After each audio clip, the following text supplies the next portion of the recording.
Hey, welcome back. I'm Mori. Sorry for not uploading for a week. I'm back now though, and tonight I've got another creepy Greentext for you all. Before we start though, this one is a bit sad at the beginning. Anon goes through a lot real fast. I'm gonna put a trigger warning for death of a family member. I promise it does get good if you stick through it though. Anon finds his uncle who has something to hide. Grab a snack, sit back and enjoy. Don't forget to like and subscribe though. It helps me out a ton. Now let's begin. Me age 7, mom left dad. Only child, dad raises me the best he can. Have no other family except an uncle that my dad refuses to talk to, and one grandpa in a nursing home. 14, grandpa dies, dad and uncle both inherit about $2 million each. Grandpa had a textile company that he sold if you are wondering how he got rich. Saw uncle around that time because him and dad had to get all the shit in order with the grandpa situation.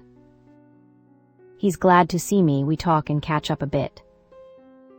Dad still hates his guts, but he never says why. He just mumbles under his breath as he changes the subject or pretends he needs to go do something around the house. I don't really ask about it anymore, but I did hear that my uncle did good with his money and started buying up land.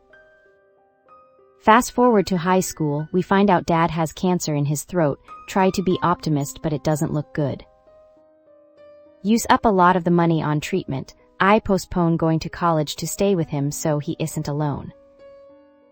Ends up dying when I'm 21, I have a little under 10 grand and the house after all is said and done.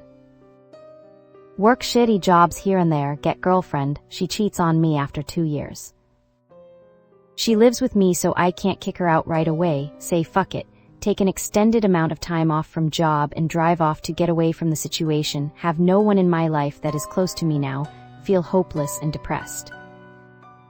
Drive aimlessly around the country, hit some famous places along the way, Grand Canyon, etc. See a bunch of tourists with their happy families, get super lonely. Decide to try and find my uncle. Takes a lot of searching, but eventually I get a number of a guy that keeps an answering machine for my uncle. Apparently uncle lives off-grid in a cabin by himself and doesn't keep a phone or anything there. Anyway, don't want to hang around and wait for a call back, drive to where he lives. Get to the guy's place who keeps uncle's answering machine, old retired guy, pretty friendly. He tells me there isn't a road to my uncle's cabin, there is only a trail through the woods. It's like 10 miles, so the guy lends me an old mountain bike and tells me I can leave my car at his place. I get my bag with all my essentials and thank him before I head out. Start wondering how uncle will react to me dropping in on him after so long, kinda nervous. Pass a few ponds and small lakes, I can't believe uncle owns all this land.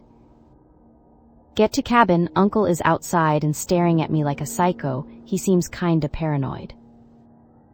I yell to him and tell him it's me, he lightens up quite a bit, seems happy to see me. Get the you've grown so much, didn't recognize you. Get inside and we start catching up, he makes some food. I tell him my situation, he says I can stay with him for a while, feels good. Next day we just hang out, I see he has a ton of journals that he has been writing in every day since he was 10. My dad had some too, but he quit after a couple years. Uncle said I can read them if I don't mind seeing some mildly questionable shit. I guess he was pretty honest when he wrote. Spend a lot of time reading those journals, learning more about my dad's family. Eventually I want to get some stuff that my uncle didn't have at his cabin, mainly beer. In the morning go back to the car and head to nearest place for some supplies, shitty gas station. Get back and ready to hit the trail again, old man comes out and I talk to him a bit more. He asks about family history, tell him dad and uncle didn't get along. He tells me that it might have to do with the lake disappearance. What disappearance? Apparently a long time ago this area was a popular camping and canoeing spot. People would pay like a regular campground and carry their canoes in there. Uncle used to live in a different spot, and he would come here every year when he was younger. Old guy tells me that one year a dude disappeared there, his tent was all torn up and there was blood everywhere. Only other person on record that was there at the time was my uncle. There was an investigation and everything, my uncle got cleared eventually, and the dude was never found. I asked the dude what he thinks happened, and he says he has no idea, and that I should ask uncle what happened. This was really unnerving at the time. I figured this is why my dad broke off contact with my uncle. Head back to uncle's with the beer and other goodies. Not gonna lie, that information changed my image of my uncle. Decide not to bring it up right away, but I really want to know what his story is. We drink beer and just hang out outside. I ask him if I can take out the canoe the next day. He says sure, but I can only go in specific spots. Don't bother asking why. He starts to make something for us to eat. I sit and read more journals. Decide to try and find the journal for the year that the disappearance happened. Start going through it when I get to a spot that had like 5 pages ripped out, and the way it looked seemed like my uncle had done it recently. All the other journals that I looked through had all their pages, so I was pretty sure he did this at some point after I took an interest in the journals. I decide not to bring it up. We eat and hang out some more and go to sleep. The next day I want to head out in the canoe and paddle around a bit. He gives me some pointers and tells me to stay only on this one lake. Okay, sure. I paddle around for a while, hugging the shore mostly, kinda scared to go into deeper water. Eventually lose sight of cabin. It's a nice day, lots of wildlife. I see an odd-looking area offshore. There are a bunch of chopped down trees and it's really overgrown, but it looked like something used to be there. I decide to check it out and find out that it's an old overgrown trail. Also, it looks like someone tried to cover it up with logs and debris to hide it. Too curious to leave it alone, get out and walk through the thick vegetation. Follow what is left of the trail for about a quarter mile. Come out to a different lake. It is dead quiet, no wind, no animal sounds, no bugs. Get a super weird feeling like someone is watching me. Start walking out on the rocky shore. Realize it's way too quiet here, even the water seemed to be too still. Decide to go back to the canoe and head back to the cabin. Uncle is out and waves to me, asks me how it was. Tell him it was fun. Ask him about the other lake. His face goes blank as he looks off in that direction. Says he told me not to go to any other lakes. I tell him I just walked there, I didn't take the canoe over. He tells me to never go there again, or I would have to leave. He tells me he doesn't want me going in the canoe again. He seems pissed. Okay, whatever. He disappears for a while. I decide to get more beer. Get back to cabin and Uncle still isn't there. I decide to hold off on the beer and make something to eat. Uncle gets back and he is pretty quiet. Things are kinda tense. I just end up sitting around till bedtime. Next day Uncle is in a better mood, apologizes for being a dick. We start drinking beer. He goes through most of them and loosens up a lot. I guess he really needed to take the edge off. I ask him why Dad and him never got along. He just kinda brushes it off. I ask him if it is to do with the incident on the lake. He gets quiet for a moment and asks me what I know about it. I tell him what the old guy told me. He gets quiet for a really long time and just stares off in the direction of the lake with the overgrown trail. Maybe it was because he was drunk, or maybe it was because he was tired of keeping it to himself, but he told me where he hid the missing journal pages. He told me to make of it what I wanted, but that what he wrote was the truth. He got up and went for a walk. I went to the spot in the cabin where he hid the pages and started reading them.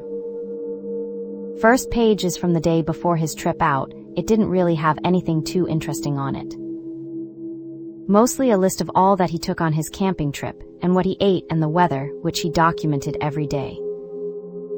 The next 2 pages were from the same day. They were about him arriving at the park, hoping he was the first person there that season so that he could camp wherever he wanted. He found out that there was already another guy out on the lakes who went in the night before. I guess back when the land was a campground, it was a lot easier to access a lot of areas, so it didn't take long to get to the lakes with his canoe.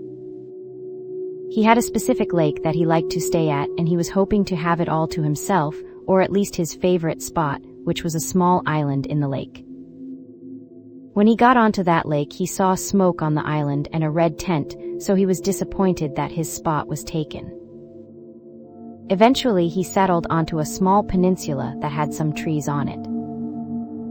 The only other noteworthy thing from that day was that he never saw the guy walking around on the island, and eventually the smoke stopped. The last thing on that page was that Uncle planned on moving to a different lake the next day because he wanted to be completely alone. The next day he noticed that the guy hadn't lit a fire, and he still hadn't seen him walking around on the island, and his canoe was still there. There was a storm rolling in that day, and my uncle decided to stay at that spot for another night. He also wrote that during the night on his first day, he got up to take a piss. The moon wasn't quite full, but it gave off a lot of light. He saw what looked like a log standing straight up out in the middle of the lake. The last page had 2 days on it, one on the front, on the back. The weather was horrible the next day, windy and cloudy. He decided to try and head out anyway, but ended up flipping his canoe and had to get back to shore. He made a fire and dried out all his gear and clothes the best he could. He set up his tent again and was in for another night. He also wrote that he still had not seen any movement or a fire on the island, and that the night before he once again saw the upright log on the lake, but this time it had been closer, about half of the way between the first place he saw it and his campsite.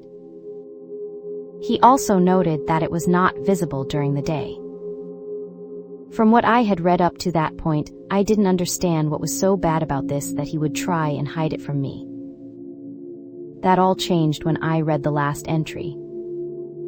The last night that he was there, the moonlight woke him up. He also had to take a piss. He got out of the tent in the cool night air to complete silence. The only sound was the faintest lapping of the water on the shore. As he was relieving himself, he noticed how calm and glassy the lake was, and then he saw it. The thing that he thought was a log stood at the very end of the peninsula. Now that it was on land, he could tell that it was alive, a pitch-black figure almost 7 feet tall, wearing what looked like wet robes. He crawled back into his tent, his heart racing, and pretended like it wasn't there. Then he heard the voice of a child in distress, "Can you help me? I'm lost," followed by a low giggling and random whispers around the tent. "Shush, don't wake him," then more giggling. This went on for what seemed like an eternity, the sounds of footsteps all around the tent, giggling and shushing. Just before dawn, he heard what he presumed to be the figure wading back out into the water. As soon as it was light out, he was already packing his things and heading back the way he came in, but first he paddled up to the island to see if there was anyone there. All he saw were the remains of the first fire, the tent torn apart on one side, blood everywhere, and strange symbols drawn on a big boulder. He reported the missing man, but he never told anyone about what he saw that night. After I was done reading, I just sat there until my uncle got back from his walk. "It's still out there," he said as he looked towards the lake. He said that he bought up the area over the years and tries his best to keep people off of that lake. He says it's cursed. That didn't stop me from going back once more to see it, but that's a story for a different time. Wow. The Anon who wrote this is an expert in building tension. I was on edge the entire time I was reading. I'm not sure what Anon's uncle encountered that night, but I'm sure glad he wrote it all down for us. I can't even begin to guess. Was it a ghost? Some kind of skinwalker or other entity? A cult hiding in plain sight? Now I've got to track down Anon's follow-up about revisiting the spot. Well, that's all I had for tonight. Thanks for hanging out with me. Memento Mori, my friends. Sleep tight.